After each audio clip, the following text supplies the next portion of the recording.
សូមអនុមោទនីអ្នកមោតាសៈភគវតោអរហតោសម្មាសម្ពុទ្ធស្សៈអ្នកមោតាសៈភគវតោអរហតោសម្មាសម្ពុទ្ធស្សៈអ្នកមោតាសៈភគវតោអរហតោសម្មាសម្ពុទ្ធស្សៈអ្នកមត្ថរតនតយសៈវន្ទាមិខ្ញុំព្រះករណាសូមនមស្ការចំពោះប្រជុំ3នៃបត្រៃរតមានព្រះពុទ្ធរតនៈ1ព្រះធម្មរតនៈ1ព្រមទាំងព្រះសង្ឃរតនៈ1ដែលជារតនៈឯកដ៏ឧត្តមប្រសើរពងពោះលើលោកខ្ញុំបករណាសូមនមស្ការចំពោះលោកម្ចាស់ជាព្រះធេរាព្រះធេរៈគ្រប់ព្រះអង្គដោយសេចក្តីចាស់ថ្លាខ្ញុំបករណាសូមនមស្ការចំពោះព្រះអង្គគ្រូដែលជាព្រះគ្រូចតកាវត្តតាលវត្តដងថ្នោតដោយសេចក្តីចាស់ថ្លាខ្ញុំបករណាសូមធ្វើនៅសមានចិត្តរាប់អានដល់អ្នកដ៏មានអាយុទាំងឡាយគ្រប់ព្រះអង្គដោយសេចក្តីចាស់ថ្លាមួយលើកឲ្យចម្រើនពរញាតិញោមពុទ្ធបរិស័ទទាំងអស់ដែលជាអ្នកដល់នៅព្រះពុទ្ធពធប្រសង់ជាទីពឹងទីរលឹកដល់នៅទានសិលភាវនាបងអញ្ចឹងយើងចូលមកដល់ថ្ងៃនេះគឺថ្ងៃពុទ្ធ6កើតខែស្រាបឆ្នាំមីអត្តស័កពុទ្ធសករាជ2570ត្រូវថ្ងៃពុទ្ធទី19ខែសីហាគ្រិស្តសករាជ2026បងជាក្នុងវេលាព្រឹកនេះអាត្មាមាននៅធម្មទានពោគឺរតនីនៅនិទានរឿងយក្ខណីមុខសេះពោបល័យថាអសៈមុខីជា10ពោអញ្ចឹងម្សិលមិញបានសម្ដែងនៅចំណុចកណ្ដាលពោមិនបានបបហេតុទេហើយក៏មិនបានចុងបញ្ចប់ដែរជាថ្ងៃនេះរតនីឲ្យចប់តែម្ដងតាំងពីបបហេតុតាំងពីសេចក្តីនៃវិជាដកនិងការប្រជុំនៅវិជាដកព្រោះគឺ3ភាគបូកយកត្រឹម1ភាគទេព្រោះហើយក៏បានដាក់វីដេអូនោះចូលទៅក្នុងវីដេអូមួយទៀតព្រោះគឺអាត្មាបានថតទូរស័ព្ទមួយគ្រឿងផងដែរព្រោះបើសិនជាញោមមិនបានមើលផ្ទាល់នៅក្នុង YouTube ដែល live ផ្ទាល់ទេគឺមើលវីដេអូនៅថតផុសបានព្រោះគឺវីដេអូថតផុសនោះគឺសុំសម្ដែងតែភាគទី1ទេព្រោះគឺវែងពេកផតចេញព្រោះអញ្ចឹងមានតែកាត់វាជា2តែសម្រាប់វីដេអូ live គឺ live បញ្ចប់ព្រោះហើយក៏សម្ដែងតាមការចេះចាំអាចថាមានខុសខ្លះត្រូវខ្លះព្រោះលើខ្លះខ្វះខ្លះអីអាចមានគុណវិបត្តិតិចតួចអញ្ចឹងក៏សូមញាតិញោមបងប្អូនណាអភ័យទោសអំពីខ្ញុំកណ្ណាផងហើយក៏សូមការអភ័យទោសអំពីលោកម្ចាស់គ្រប់ព្រះអង្គផងដែរបើសិនជាសម្ដែងទៅមានការលួសខ្វះខាត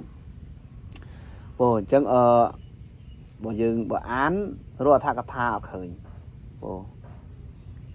រកអត្ថកថាអត់ឃើញភាគបញ្ចប់ណាព្រោះឃើញតែត្រឹមកណ្ដាលហើយក៏បានស្ដាប់បានសិក្សាផ្សំទៅក៏បានចេះចាំបានពីបបហេតុនៃវិជាដកនិងសាច់វិជាដកហើយនិងការប្រជុំនៅវិជាដកព្រោះចឹងនៅក្នុងការ live គឺចប់នៅក្នុងវីដេអូទុកផុសចូលក្នុង channel YouTube គឺភាគទី1ព្រោះភាគទី1ចឹងការ live នេះបានប្រហែលជា12នាទីហើយព្រោះមានខ្ញុំចូលមើលបានដល់10-20ដែរព្រោះគួរសមតែចឹងខ្ញុំកណ្ដាលសូមរតនានៅនិទានជាដកហ្នឹងដូចទៅព្រោះ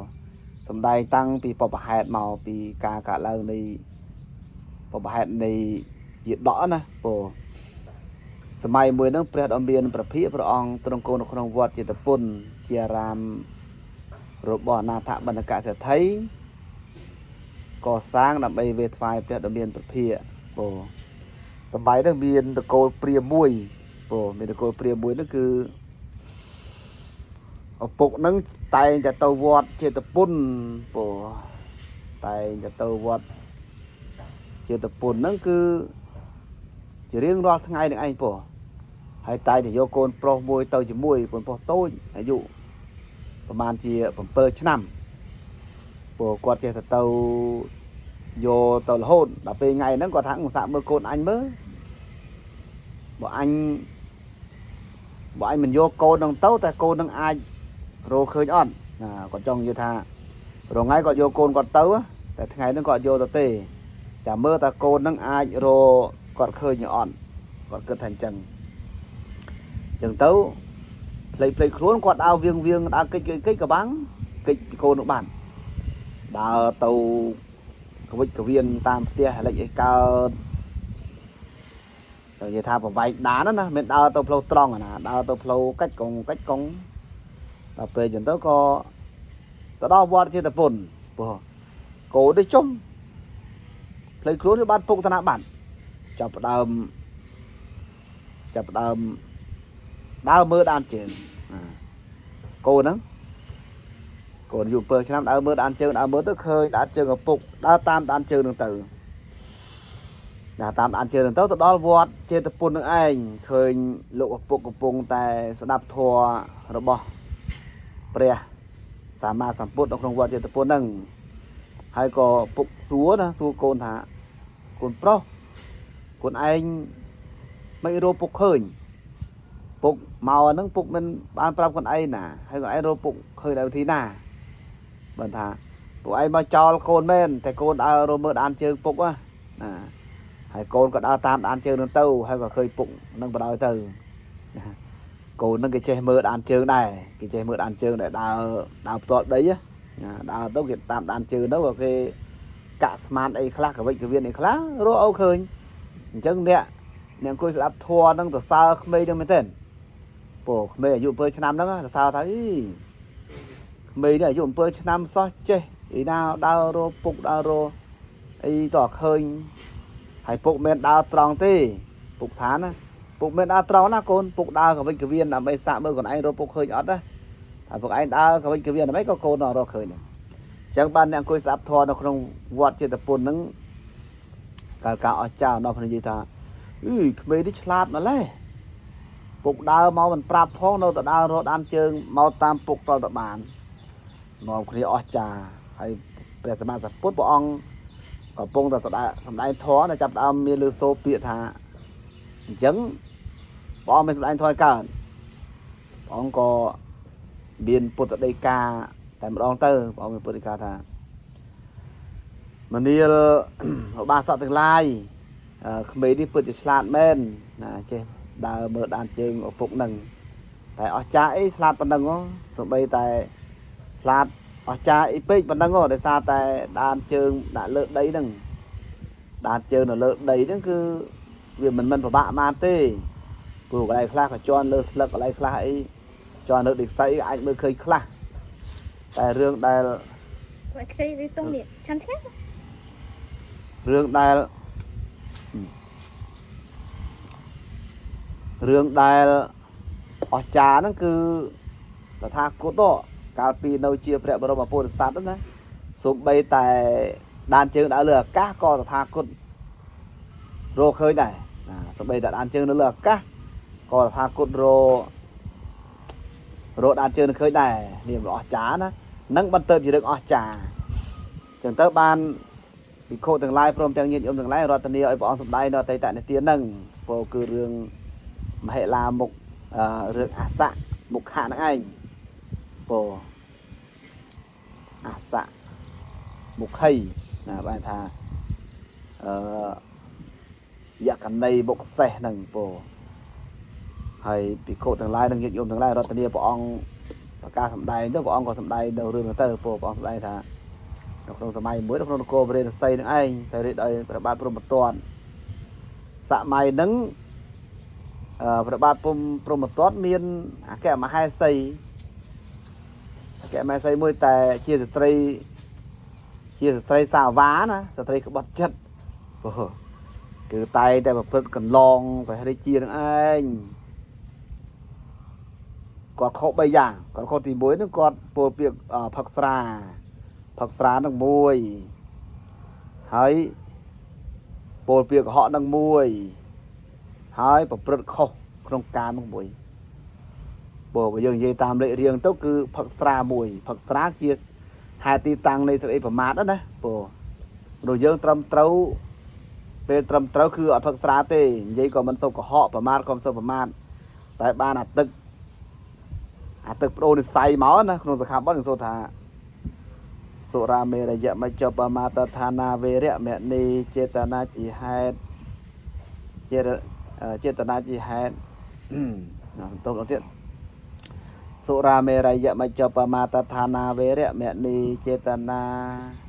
ជាហេតុជាទីតាំងនៃសេចក្តីប្រមាទគឺផឹកនៅទឹកស្រវឹងគឺសុរានឹងមេរ័យពោអាទឹកនឹងតបានវាចូលហើយបរោះហើយពោ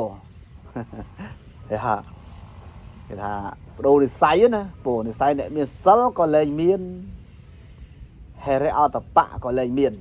ពោតែផឹកស្រានឹងហើយកុហកក៏កុហកមានបរោះណាមកញ៉ែញងក៏ប្រព្រឹត្តអសធម៌ជាមួយគេទៅពោព្រះរាជាស៊ើបចុះស៊ើបឡើងដឹងថាមហេសីអញនេះផឹកស្រាផងពោលពាក្យកុហកផងហើយប្រព្រឹត្តខុសប្រព្រឹត្តចិត្តក្បត់អញប្រព្រឹត្តក្បត់ចិត្តអញទៀតហើយក៏បានហៅមកសួរបានឮថាមហេសីហ្នឹងហៅមកសួរណាបានឮថាមហេសីហ្នឹងផឹកស្រាមែនអត់ទេ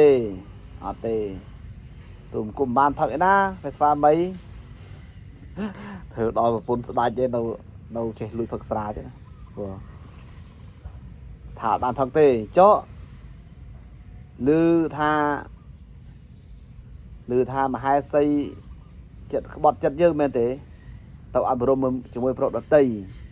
ថាអត់ទេព្រះអង្គអត់ទេទូមគុំអត់បានធ្វើទេទូមគុំសុំសម្បត្តិបើសិនជាបង្គំបានធ្វើសូមឲ្យទូមគុំស្លាប់ទៅកើតជាយៈឲ្យមានមុខដូចសេះចឹងក៏ណាបើសិនជាទូបង្គំបានធ្វើរឿងហ្នឹងធ្វើរឿងទី1គឺផឹកស្រាទី2ទូបង្គំបានបើទូបង្គំបានក្បត់ចិត្តទៅស្វាមីសូមឲ្យទូបង្គំស្លាប់ទៅឲ្យទៅកើតជាយៈឲ្យមានមុខដូចជាសេះណាហើយវាភ្ជាប់នឹងអាពាកកុហកមួយទៀតឃើញទេមើលទី1ផឹកស្រាទៅអត់ទី2អាប្រព្រឹត្តខុសជាមួយបរិសុទ្ធតីហើយពោលពាក្យកុហកថាមិនបានប្រព្រឹត្តហ្នឹងវាបាន3ណានេះផឹកស្រាមួយពោលពាក្យកុហកមួយប្រព្រឹត្តខុសក្នុងការមួយហើយយើងគិតមើលធម្មតាបើយើងគិតណាអ្នកណាដែលងាយកើតបានប្រពន្ធស្ដាច់មហេសីស្ដាច់វាងាយទេអត់ងាយណានឹងទៅកើតប្រពន្ធស្ដាច់ឯណាងាយអាប្រពន្ធស្ដាច់វាមានស្នំវាមានស្នំឯកវាមានមហេសីវាមានលំដាប់ជាងទៀតណាវាចែកចេញដូចជាភិក្ខុសង្ឃចឹងមានសាវណេរមានភិក្ខុធម្មតា